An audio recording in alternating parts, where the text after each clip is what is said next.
So I wasn't sure how well that was going to be executed, but you all did a great job. Like, good community effort. Good job. Okay, so from here, as they continue to get set up, I want to read a little bit about each of the presenters who are coming today. Let's start with Natasha A. Thomas. She her pronouns are they, she, is a queer, Black, disabled child of Caribbean immigrants from St. Vincent, an island that has historically been home to shipwreck and volcano, as well as the Kalinago people, I believe I pronounced that right, Kalinango people, and descendants of the transatlantic slave trade, among others. Natasha holds a PhD in expressive therapies and teaches music therapy at IUPUI on the land of the Miami people, which is also known as Indianapolis, Indiana, where she lives with her spouse and 3-year-old. Natasha is a member of the steering committee for the Black Music Therapy Network, Inc., and co-host of their podcast, Black Creative Healing. When not actively creating or playing with their child, you can find Natasha exploring ancestral concepts of creativity and healing, particularly within African spiritual cosmologies, cooking, gardening, or community building with kin or anyone else willing to join them. She works with those who are ready to transform. That is Natasha.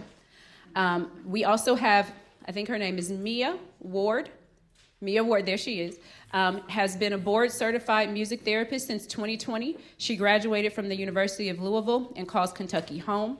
In her professional career, she has presented at several music therapy conferences, locally, regional, and national, and plans to continue to expand her career. She has experience in Medicaid waiver work and hospice. Mia believes strongly that no matter the age, diagnosis, socioeconomic status, etc., all people want is to be heard and accepted, and finds it beautiful how music can meet that need. Mia is a mother and wife of 2 who loves to be outside in nature in her spare time. And the third artist who will be participating with the Black Music Therapy Network, Inc. today is Marisol Norris. Her pronouns are she, her. She's a PhD, a cultural worker, music therapy practitioner, and educator, and the founder of Black Music Therapy Network, Inc. Her therapeutic and supervisory experience has spanned medical and community health settings and includes acute psychiatric care, trauma and loss, addictions and ruptures, and repair within family systems. This work stems from Marisol's commitment to healing justice and dismantling relational and structural violence through community-based care, advocacy, education, and action. A leading scholar in Black aesthetics and music therapy, Marisol's work centers on anti-oppressive approaches across health settings that amplify the liberatory function of music to deepen human relationships and address ongoing harms towards Black communities. I will let them take it away now.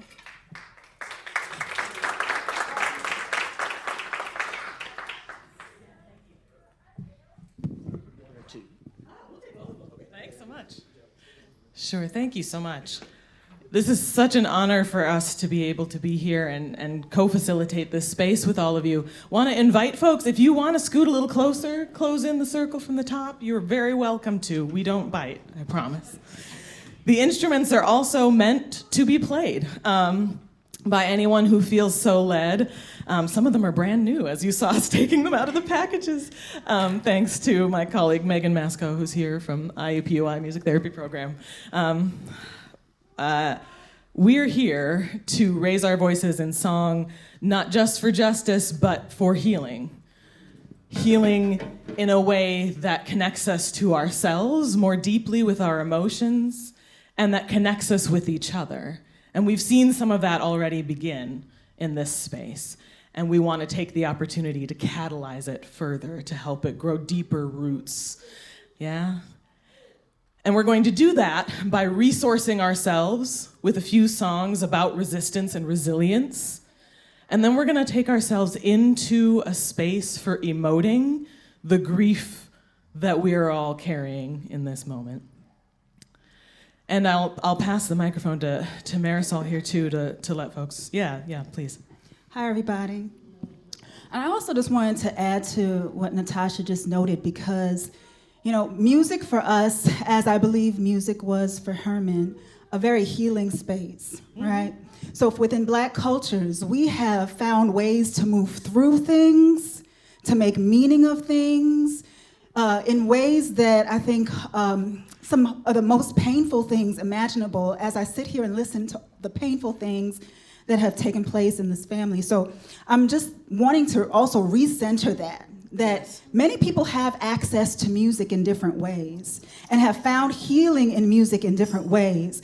I believe Herman had, when I listened to the beauty and the ways in which he's navigated music, composed, found ways to bring brightness and freedom in spaces, we can also access that today.